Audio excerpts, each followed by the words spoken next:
All right, hello, lovely souls, and welcome back. Thank you again for joining us today for the live Q&A with Dr. Connor and Melanie Jones. It was really special to be present with you guys and dive into what we're trying to achieve with this work. And it's such a deep honor to be a part of any part of the medicine moving forward, making it more accessible for everybody and for the everyday person. So I'm really honored to be here. With all that being said, there were a few slides that we did have to cut out due to time. And even though you don't necessarily need this information for the study, I think anytime that we're working with plant medicines, there is a certain amount of responsibility, reciprocity that we need to take in for ourselves. So for you guys working in the ceremony and in this research, another way that you can give back is simply by learning a little bit more about the history of the medicine. So, this is a topic we could dive into for a really long time. I have a lot of slides where I go into this stuff and some of the other places that I teach. But for the sake of this and keeping it quick, we're just going to go over the couple slides I had originally planned for the talk today. So, let me go ahead and pull those up.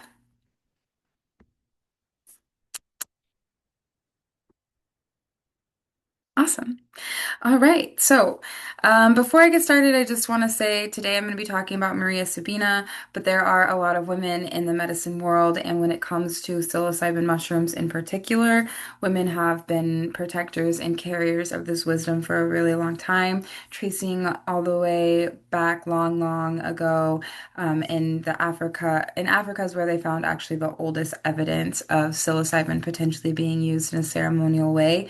And over there was also traces showing that women were the ones that were helping to hold this space and protect this medicine and come about in ceremony. So I just wanted to touch on that a little bit. That's not to say that we're not all here for that, but I do like to honor women in this role as it is a role that we have carried over time. So, we're going to dive into Maria Sabina, who a lot of us know about. We're just going to touch the surface of this wonderful lady and the things that happened to her, which in the end did lead to another renaissance of psilocybin. However, it didn't come without a cost, particularly to Maria Sabina and her entire community. And this is not the first time that this has happened throughout history, I will say, but we're going to be focusing on just this little moment. So she is the wonderful woman who shared the mushroom with Gordon Wasson. He is the man who wrote a big article about it. I do like to, he brought in a lot of the Western exposure, and we have her life as a reminder what happens when we work with plant medicine and not in integrity, full integrity, 100% integrity. So I also want to drop in, yes, Gordon Wasson is the one who sat with Maria in ceremony and who wrote the article. However, Tina, his wife, played a huge role in this as well. So I also want to honor that. So, as far as Maria's life goes, she was a healer that had been long time working with this medicine and healing people in her own community. When she was approached to share this medicine, she did have some rules some guidelines and boundaries that she had put on that. So before we dive into that, we're going to back up again to Tina. Tina is a wonderful lady who was from Russia and she was married to Gordon Wasson. And she was actually a scientist who was doing her own research, different kind of botany things, and was also very in love with fungi and mushrooms in general. And she actually introduced him to the Amanita muscaria and to Russian psychedelic mushrooms and told him about it. They didn't experience anything, but told him about it. He became fascinated, and then together they began this journey, although writing about it independently and in their own ways. So, in this search that Wasson then set out on, when he did come into Maria Sabina's world, the guidelines that she asked him to uphold were that he would not tell anybody where he sat with the medicine or about her village or about her to protect the sacredness and the safety and the sanctity of the medicine, of her community, of the sacred work in itself, right? Unfortunately, though, I think he made some attempts to change the name of her. Obviously, it was still found out, and she ended up being ostracized from her community and completely ran out of there because so many people flooded that direction. And it's really sad because in the end, she was sharing out of a place of love and compassion for the medicine, the work that this medicine brings about. And I like to believe she had really high hopes for the integrity that would be held.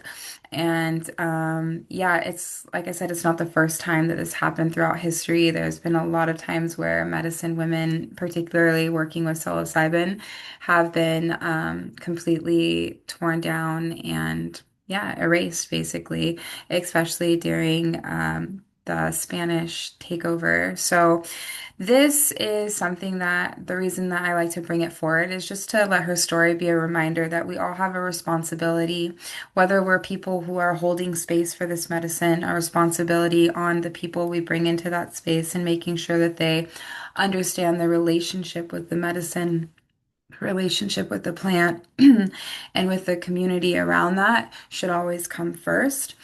Also, to protect if you're somebody who is taking the medicine and coming to a ceremony or even just working with it on your own, microdosing at home, to find your way that you can steward that relationship for yourself and also steward a safe path for the medicine to move forward. So maybe that's as simple as when you talk to people about it, you're making sure to include stuff about indigenous wisdoms and the true keepers of this medicine. Maybe you're taking time to cut down some of the myths around the medicine and have people see it more as an ally and less as a drug. We all have different ways that we can find our role in working with the medicine. I think that throughout history, there was a time where men were protecting the space, keeping the fire, and women were helping to hold the ceremony and go into that portal. However, in today's world, I think it's important that we all just drop in and find our way. If you're not somebody who's comfortable talking about the medicine, another simple way that you can treat it and honor it in the way that it deserves is by never just taking the medicine, always having an intention, always giving gratitude back. Depending on where your spiritual beliefs lie and fall on the spectrum, you don't have to necessarily speak to spirit, but you could speak to the essence of the mushroom, to the medicine, to the way that it works inside your body.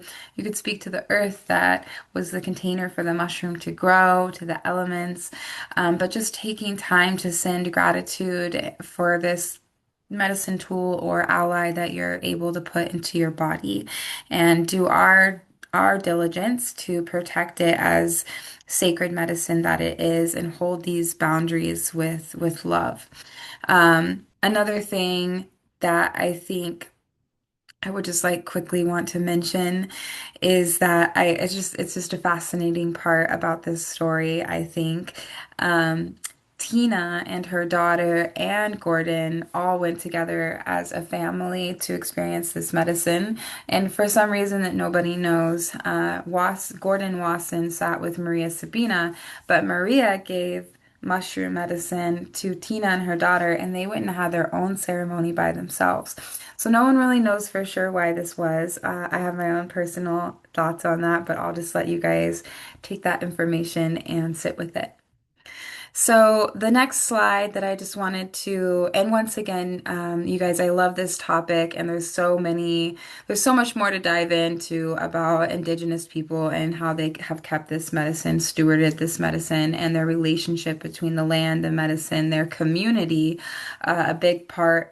I just want to okay, just last little thing. A big part about ceremony, no matter what the medicine is community growth, community healing, community understanding, community connection, and being able to work with each other in a way of reciprocity, give and take. So, okay, I'm done. I'm done for now. Um, Another thing I want to drop into is the breath. For this particular microdosing study, we have to keep the breath very calm and not affecting the nervous system too much. That being said, in other work that I do, there's so many different breath techniques, and it's really beautiful to move with this medicine with the breath. So if you're interested in microdosing and creating a microdosing protocol down the road or in the future, I really encourage you to find somebody who is working with the breath and helping you to learn to integrate that, because what's beautiful about microdosing is it creates this wonderful atmosphere to work with the nervous system, right? The way that I like to think about it is the microdosing or the medicine can be a way to help turn down that default mode network, slow down the mind, not slow it down, but create more space in the mind so that you can work with your nervous system and start to create new ways of being, right? Your breath works directly with your nervous system, and the medicine works with the brain.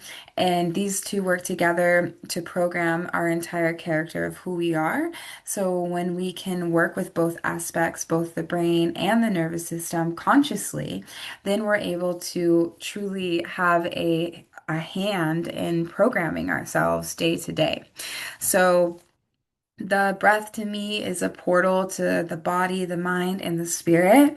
And the microdosing gives us better awareness of those things so that when we're in that portal, we have more access, more observation. And the more observation and access we have, the more we can work with that. I can already see myself starting to run with this and wanting to talk. So I'm just going to leave it at this slide. But if you guys come to the Soul Care, free microdosing and integration event that's happening on May 2nd. I'm going to dive a lot deeper into the nervous system and the breath. That's what I'm all about and one of my favorite things. So, and I believe that's good because everything else, these are the rest of the slides that we went over today in the Q&A. So for now, that's good. I just will wrap this up with, we could dive into this for weeks and weeks and weeks, months and months and months, years and years and years, because indigenous communities have been working with this medicine and many other plant medicines, herbal medicines,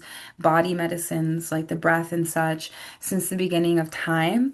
And as we're going through another renaissance and remembering and awakening with this particular medicine, it's really important that we do not forget and we weave and incorporate and protect the teachings that have upheld and protect the medicine up until this point, and they will continue to do. So, very proud to be a part of this study, very proud to be sending some of our proceeds to help protect Indigenous wisdoms, and really excited to have you guys there. Thank you for enjoying this, and I look forward to seeing you guys at the study.